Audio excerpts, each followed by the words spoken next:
Olá, seja bem-vindo a mais uma videoaula. Nós estaremos falando hoje sobre revoltas, as revoltas imperiais no período da regência.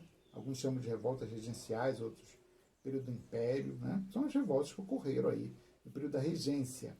Só lembrando que nós temos uma videoaula falando sobre o período regencial, a política do período regencial. Isso é importante para que você possa entender essas questões aí que vão ocorrer com relação às revoltas.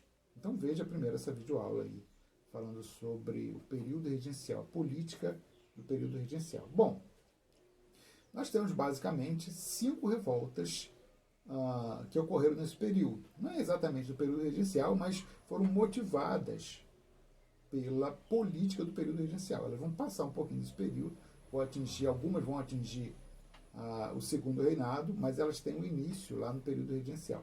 Você está vendo no mapa aí, né, que retrata sobre essas revoltas, você tem ali, está escrito assim lá em cima, Cabanagem, revolta chamada Cabanagem, que vai de 1835 a 1840.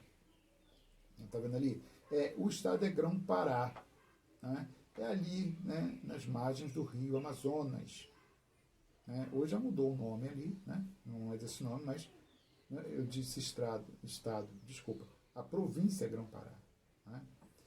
Depois você tem ali Maranhão, a Balaiada, 1838 a 1841, tá vendo? Passa um pouquinho do período regencial, né? Tá ali no Maranhão. Depois você vai ter mais um pouquinho abaixo, na Bahia, 1837, ali está registrado Bahia, 1837, chamando essa revolta de Sabinada.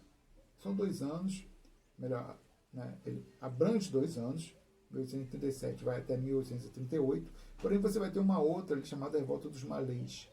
Não está registrado aqui, mas é importante. Ela foi rápida, não envolveu um número muito grande de participantes. Foi em 1835. Esse mapa aqui não traz essa revolta. E você vai ter uma outra lá no Rio Grande do Sul, né, chamada Guerra dos Farrapos. Essa que foi a maior, se você perceber ali. Vai de 1835 a 1845, 10 anos. É tempo pra caramba. Na verdade, o sul do país, você vai ver, chegou a ser separado do Brasil. Chegou a ser separado do Brasil. Então a gente vai ver aqui, né, uma por uma, alguns detalhes. A gente não vai falar a respeito do desdobramento dessas revoltas. Isso não interessa para a gente. Você tem que fazer análise do que aconteceu na situação política e a situação social do Império Brasileiro nessa época. Então a gente vai fazer alguns comentários tão somente. Vamos lá. Então a revolta a cabanagem. A cabanagem, ela vai, como a gente falou aqui, 35 a 40. Você está vendo aí, né? 35 a 40. Divergência das elites locais que queriam escolher o presidente da província. Se você pegar minha aula anterior, você vai ver que o presidente da província, ele não era eleito, como é hoje o presidente, ou melhor, o governador do estado. A província era o estado de hoje. Então não havia eleição. E também não era a elite local que escolhia. Era enviado pelo Império. O Império escolhia e mandava para lá. A política, nessa época, ela era centralizada na sede do Império, no Rio de Janeiro. Então, de certa forma, quem era político nessa época, ele tinha que praticamente viajar, circular o país. Um político, para se fazer conhecido e ter nome, ele tinha que ser deputado aqui no Rio de Janeiro, né? Deputado imperial do Império. Né? E dali saía ali, né? Ele corria cargos políticos ali dentro. Ele ia ser ministro, né, imperial, ele ia ser conselheiro do Estado, conselheiro do imperador, né? Ele ia ter os cargos, ele ia ser eleito também, né, para deputado. Então, daqui também, do Rio de Janeiro, saía o presidente da província. Ele era um político treinado aqui, né, alinhado com as questões do Império, para poder governar. E a elite local de lá, que não tinha acesso ou não queria participar desse tipo de política, rejeitava isso. Então, essa cabanagem envolve uma elite local, nessa região aí, né, que é a região do Amazonas, do Grão-Pará, e que, de certa forma, estava disputando poder. Né? Mas envolve a população pobre. Você vê ali, né? Por que era chamada de cabanagem?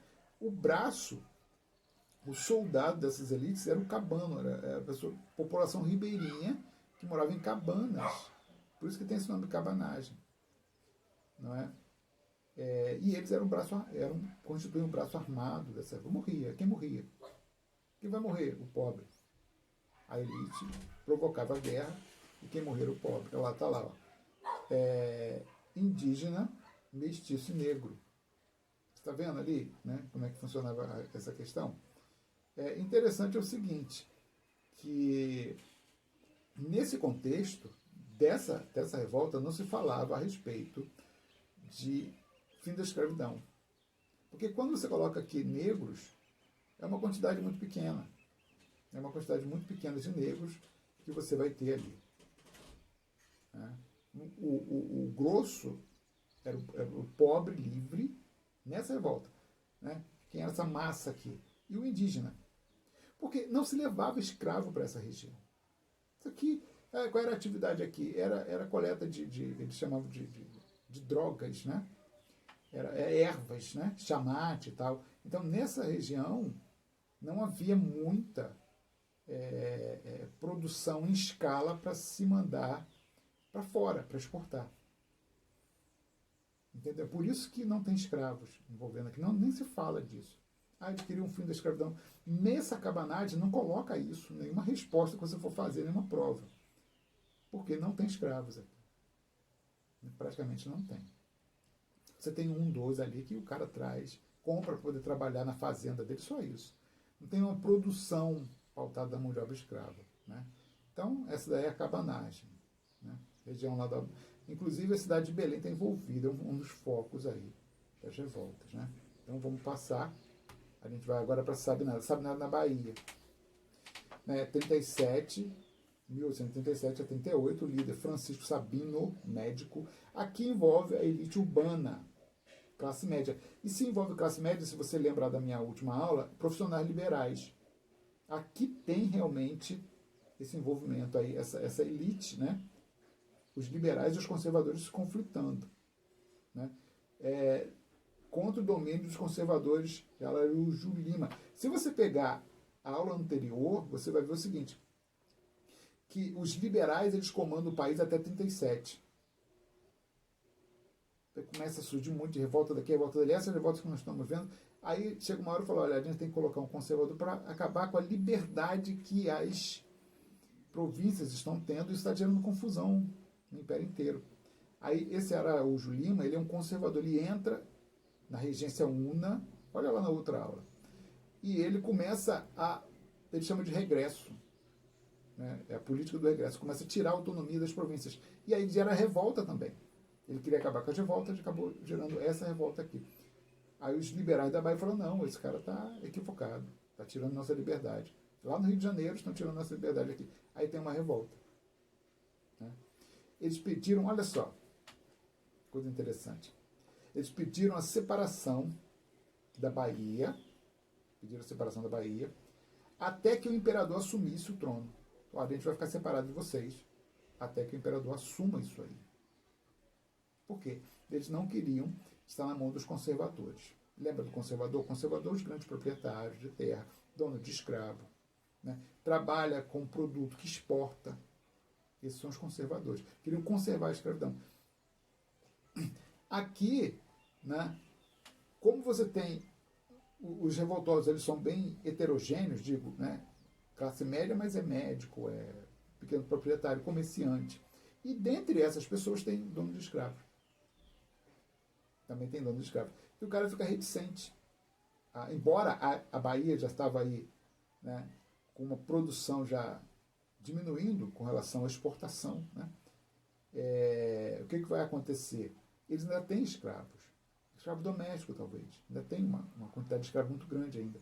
Então, eles não falam em fim da escravidão. Né? só alforria. Vamos liberar a alforria aí de quem participar da revolta e tal. Mas o fim da escravidão não. Né? Interessante isso. A Bahia vai ser a primeira a acabar com a escravidão. Por quê? A produção da Bahia de exportação, de grande exportação, que envolve massas, né, de trabalhadores de mão escrava, ela vai diminuir. Então eles vão ter aí, vão falar, vamos acabar com esse negócio de escravidão. Vai acabar um pouco antes da escravidão de 1888, né, que o Império acaba com a escravidão. Né. Mas aqui, nesse momento, não vão querer o fim da escravidão, não. Porque tem gente ainda se utilizando, lançando mão da mão de obra escrava. Né. Essa revolta ela vai ser, né, combatida pelo Império, vão mandar tropas para cá e tal, né, alguns líderes até executados, né, outros exilados. Né. Mas o importante é saber que aqui está a discussão política. Lembra? A outra aula é primordial para você entender isso aqui, entre liberais e conservadores. Quando assumiu o conservador lá no Rio de Janeiro, em 87, os liberais lá na Bahia vão se revoltar. Né. Então, vamos prosseguir. A outra é a baialada, você está vendo aí. Baialada porque vem de balaio. Quem vai se revoltar? Quem vai ser a mão de obra, o braço armado, digamos, dessa revolta? Os produtores de balaio. Balaio cesto. Né? Por isso que tem esse nome, baialada. Né? Não é por causa de bala, não. Não é fogo, bala de arma, não. 1888, Piauí, né? Produtores de cesto, balaio. Divergência política entre a elite liberal e conservadora também. Está vendo? Por que essas revoltas ocorreram em diversos lugares? Porque, na verdade, como eu falei, a elite política, ela circulava no país. Então, era um fluxo de políticos, né? Porque eles tinham que participar da política do Império, centralizado. Então, ia para o Império. Se você é deputado, você tem que vir para o Rio de Janeiro. Entendeu? Se você, né, quer participar da política, é no Rio de Janeiro. É tudo centralizado. Para defender seus interesses locais, você tem que ir para o Rio de Janeiro. E às vezes você não consegue espaço para isso. Então, a forma deles conseguirem um espaço para defender os interesses deles lá, né, na província deles, dessa elite, às vezes o cara, não, vamos revoltar. Vamos fazer aqui uma revolta. Né? Então ali tem esse nome, bem diviso era o nome dos liberais, setores médios urbanos, sempre assim, liberais, setor médio urbano. Não estão muito ligados à escravidão, à produção em grande escala. Né? Liberais é sempre assim, conservadores, grandes proprietários, está ali, ó, criadores de gado, né? Produtores de algodão, portugueses, lembra dos portugueses? Português é o cara que nasceu lá em Portugal e mora aqui. Brasileiro é o cara que nasceu aqui. Parece óbvio isso, né? Mas quando você fala de um país que acabou de sair da colônia, acabou de ter independência, isso cresce de importância. Né? Cresce de importância. Porque você pode ou não querer a cidadania brasileira. Eu posso ou não. Eu tô aqui, eu sou português, eu vim para cá e trabalho na colônia. Aí, de repente, o país se torna independente. Eu posso ou não querer ser brasileiro. Entendeu? Não, eu sou português, vocês fizeram a independência, tudo bem, parabéns pelo meu país, mas eu continuo com o meu negócio aqui, defendendo meus interesses. Eu sou português, eu não quero a cidadania brasileira, eu sou português. Alguns querem, porque existem vantagens com relação a isso, e desvantagens. A desvantagem é que você pode ser convocado por exército brasileiro, lutar e morrer na guerra. Então, eu não quero. Não quero participar de... Entendeu? Não quero participar do exército, não. Então, existia ainda essa questão. Aqueles que nasceram vieram trabalhar aqui. A independência não tinha muito tempo ainda, né? Tem ali, né, 22, né?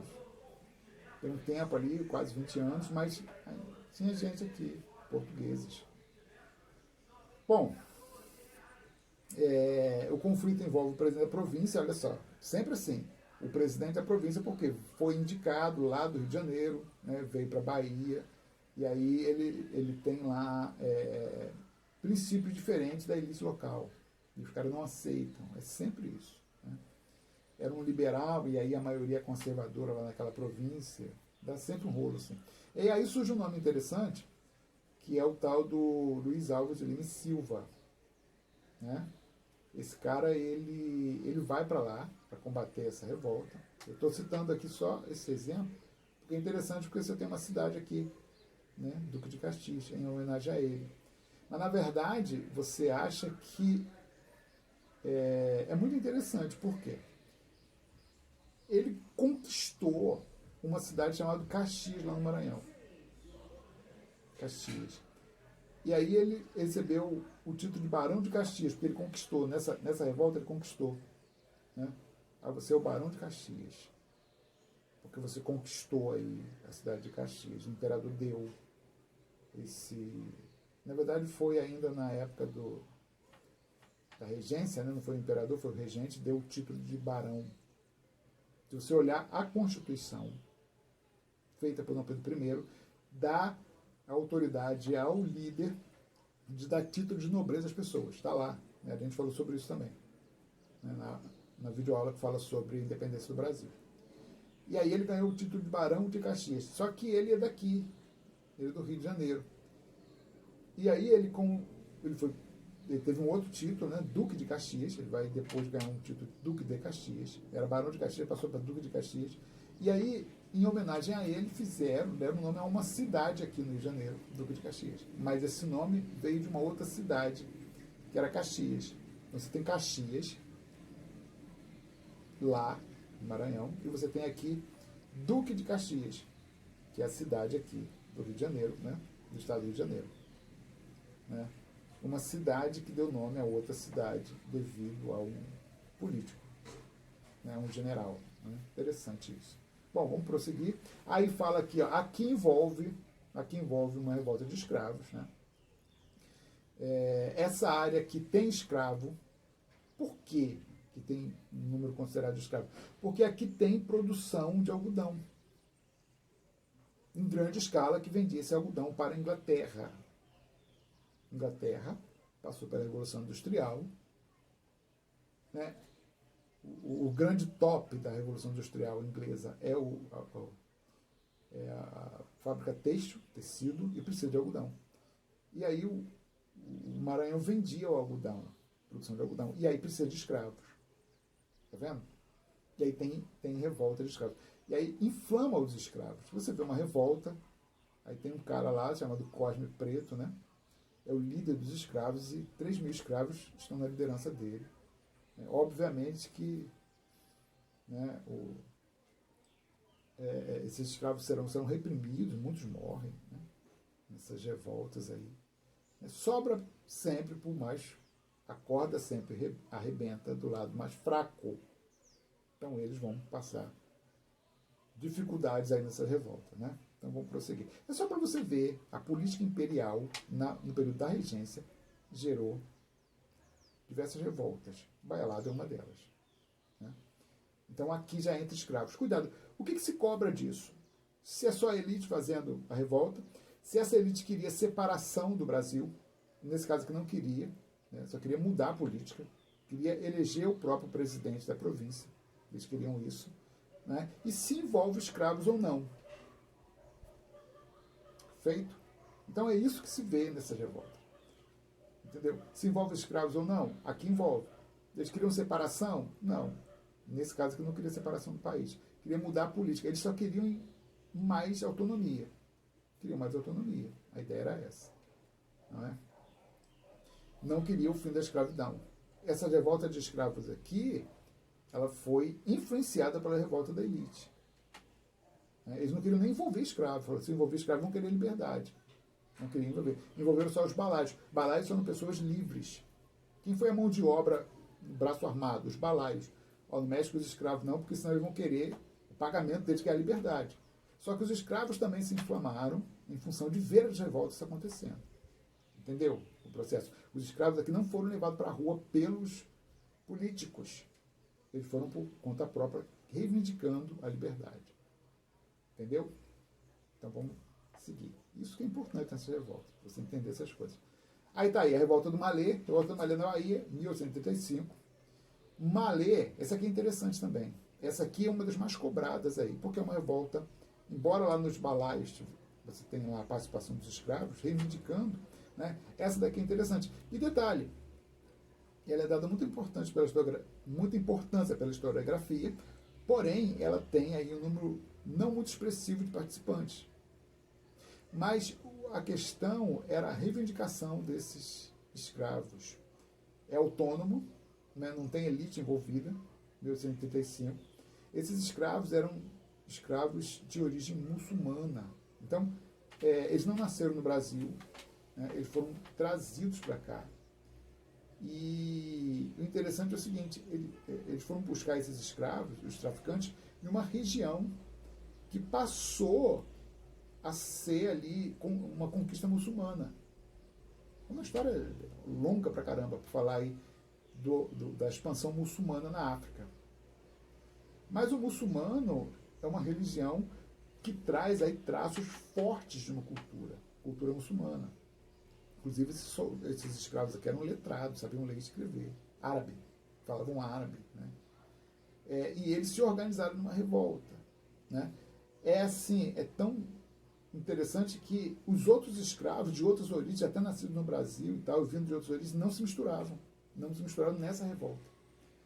Entendeu? Eram ali um número de 600 escravos e tal, a questão religiosa. Por quê? Porque feriram a religião deles. Desperou uma mesquita. Mesquita, né, se você entender, a gente pode até fazer depois uma aula falando sobre isso. Né? Acho que para o segundo ano a gente fala sobre esse assunto mais à frente. É o local de reunião ali que o muçulmano confessa a fé dele. Muçulmano, em árabe, quer dizer crente, aquele que crê. Né? Por exemplo, você fala assim, aí na tua localidade aí, passou uns 10 crentes aqui para a igreja. Como é que você fala crente em árabe? Muçulmano. Então, na verdade, eles eram crentes na religião deles. Entendeu? E aí, a mesquita é como se fosse a igreja deles. Né? E aí eles, né, houve lá a destruição de uma mesquita na freguesia de Vitória. A freguesia é um vilarejozinho. E o que vai acontecer? Eles vão se revoltar com isso.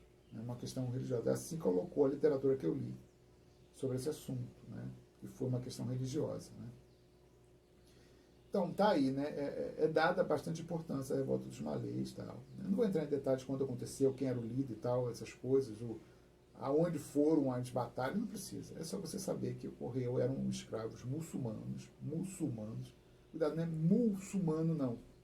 A gente fala que é muçulmano, muçulmano. Não escreva errado, não fale errado, tá ok?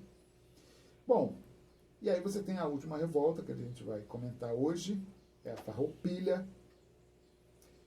Ela vai acontecer no sul. Essa daqui também é de grande importância, porque primeiro que pega um espaço temporal considerável, 10 anos, 35 a 45. Né? Ela foi uma revolta de proprietários rurais e criadores de gado, então elite. Né? Aqui tem uma coisa interessante, é que não se fala em liberais e conservadores aqui. Então, se você for fazer alguma questão, cuidado, que eu posso até colocar isso aí como questão. A Farroupilha une liberais e conservadores. Por quê? A causa deles era única. Não era uma questão política, era uma questão econômica que eles estavam reivindicando. O que acontecia? O Sul é produtor de gado, obviamente, e o gado, a forma de você vender naquela época, gado não tinha frigorífico. Você não matava fazia o abate do boi e colocava no frigorífico. Não tem isso. Então, a única forma de você vender essa carne é chá, que é carne seca. Você salga a carne para conservar. Não é? Isso aqui, eles vendiam isso. Não é? Na verdade, isso aqui é um mercado interno. Não era para exportação. Outra característica interessante, né? Eles não exportavam isso. Porque esse tipo de mercado não tinha valor. Primeiro que era difícil demais. Você não vai botar aqui, né, tonelada de carne dentro do navio para mandar para a Europa. Chega lá tudo podre. O navio não pode nem ancorar, porque o cheiro de podre, de bicho, de rato vai ser imenso. Então não se faz o transporte disso para outro. Não se vendia isso, essas coisas assim. Embora houvesse transporte disso a longa distância, mas em condições bem mais favoráveis. Tem que ter um ambiente seco. O navio, a umidade é muito grande, o sal não vai conservar a carne. Isso aqui era transportado, sim, né? Faziam comércio dentro do país, era comércio interno.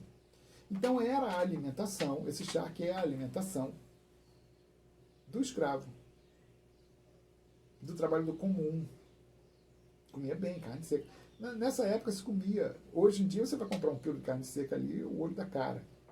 Né? A carne está caro para cara, está cara. Mas naquela época, devido às condições, a oferta de carne era grande, né? E isso aqui era comida de pobre. Né? Feijoada era comida de escravo. Feijoada foi inventada na senzala. Né? Hoje em dia, você fazer uma feijoada, você gasta uma baba, gasta um dinheiro. Né? E o que vai acontecer? Eu botei aqui cana-de-açúcar, tá? O cana-de-açúcar estava caindo, né? No Sudeste, aqui no Rio de Janeiro, já estava entrando aí, ainda não estava, né? Em larga produção, mas já estava chegando o café. O café já estava começando a ser produzido. Então tinha ainda cana-de-açúcar, né? Mas estava sendo substituída pelo café. No final do Império vai ser o café, o carro forte aí da economia imperial. E essa cana, sim, era exportada, mandada para fora. Digo, açúcar. Né? Cana de açúcar, o açúcar era exportado. E aí o detalhe é o seguinte, para alimentar essa população, essa mão de obra escrava, era o charque. Mas, como esses caras, olha só o problema, lembra, os grandes proprietários conservadores, né? E eles estavam na política. Eles tinham uma influência política muito grande e eles queriam abaixar o preço da alimentação desses escravos. Então, o que eles fazem? Eles abaixam o valor da importação dessa carne, do charque, da Argentina e do Uruguai, para poder comprar. Então, olha, vamos abaixar a taxa de importação do charque, da Argentina e do Uruguai, para alimentar nossos escravos no Vale do Paraíba, onde se produzia, né? No Sudeste. E isso prejudica a venda de charque do sul do Brasil. Olha só. Então, o cara legislando para interesse próprio. Política é assim. Então, eu vou abaixar o preço, facilitar a entrada do charque importado da Argentina, da carne seca da Argentina, do Uruguai. E isso o produtor brasileiro lá do sul não conseguia vender, porque não conseguia competir com o preço. Para ele, tinha que aumentar o preço da importação para não poder vender. E aí ele fala, o que eu tenho a ver com o Império? Esses caras estão prejudicando a gente. Então vamos fazer o seguinte, vamos declarar a nossa independência, vamos separar deles. E aí, em 1935, começa essa guerra separatista. Eles queriam formar um outro país. Inclusive, eles proclamam duas repúblicas. A República Rio-Grandense, em 1936, isso aqui essa batalha vencida. Esses líderes aqui são vencidos na batalha entre o Império e o Sul, né? O Cone Sul. E depois entra uma outra liderança, eles proclamam a República Piratini, em 1938. Porque eles queriam separar mesmo, por causa dessa questão da comercial. Aqui era comercial. E aí, né, essa questão comercial prejudicava tanto o liberal, porque era a economia do Estado, da província, quanto o conservador. Então eles estavam juntos nisso. Não havia muita separação de liberais e conservadores. Né? A grande guerra de liberais e conservadores, né, a grande disputa que vai se desenvolver, se desdobrar ao longo do Império, era a questão do escravo. Então os liberais, profissionais liberais, né, médicos, advogados, eles vão se engajar no fim da escravidão. Eles vão querer uma política mais liberal no sentido de acabar com a escravidão. Só que no Sul já não tem muita escravidão. No Sul não trabalha com escravo. Você não pode criar gado com escravo. Porque senão o cara monta no cavalo e vai embora. E também você não precisa de muita mão de obra para criar gado. 2, 3 ali que gerenciam o pasto. É pouca gente. Não tem produção. O gado não tem muita produção. Não tem muita mão de obra. Não envolve muita mão de obra. Principalmente escrava. Então eles não lidavam com escravos. Então não havia muita diferença entre liberal e conservador ali. Não havia nada que colocasse uma disputa muito grande entre eles. Não havia escravos. Praticamente escravo era doméstico, poucos, muito poucos. Eles não trabalhavam muito com isso, né? Por isso que liberais e conservadores ali se uniram. Né? Vai surgir de novo a figura do Luís Alves de Lima e Silva, o Duque de Caxias, que vai ser aí o grande nome, né? No fim dessa revolta, né? Em 45, né? Ele é até proclamado eleito ali, ou nomeado, vamos colocar assim melhor, né? Pelo imperador. Lembra, o imperador ele entra em 1840, Dom Pedro II. Então, essa revolta aqui, Farroupilha, já acaba na gestão do imperador. Então, o imperador, em 1842, nomeia ele, Luís Alves de Lima e Silva, Duque de Caxias, como presidente da província do Sul, Rio Grande do Sul. Não é? Ainda durante a revolta. E ele vai lá e ele ganha essa revolta em 45, acaba, tem a anistia e tal. Não é? Então é isso, essa aí é o período regencial, nós estamos falando, né? Esse é o período regencial. Nós estamos falando sobre essas questões das revoltas regenciais. Então você tem 5 revoltas. O que você tem que prestar atenção é se a revolta envolve as elites, liberais e conservadores. Se a revolta envolve a população pobre, se traz aí a população pobre, normalmente envolve, que é o braço armado das revoltas, né?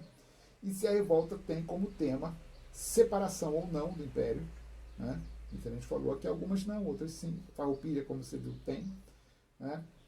A Bahia, lá, Sabinada, queria separar só enquanto o imperador não assumisse. Né? E se a revolta fala de fim da escravidão ou não. Não é? Algumas falam, outras não entram nesse assunto, outras prometem, mas não cumprem. Entendeu? Outras falam, vamos alforriar quem participar da guerra. Entendeu? Então, esses são os dilemas aí envolvendo as revoltas regenciais. Fique com Deus, um abraço e até a próxima.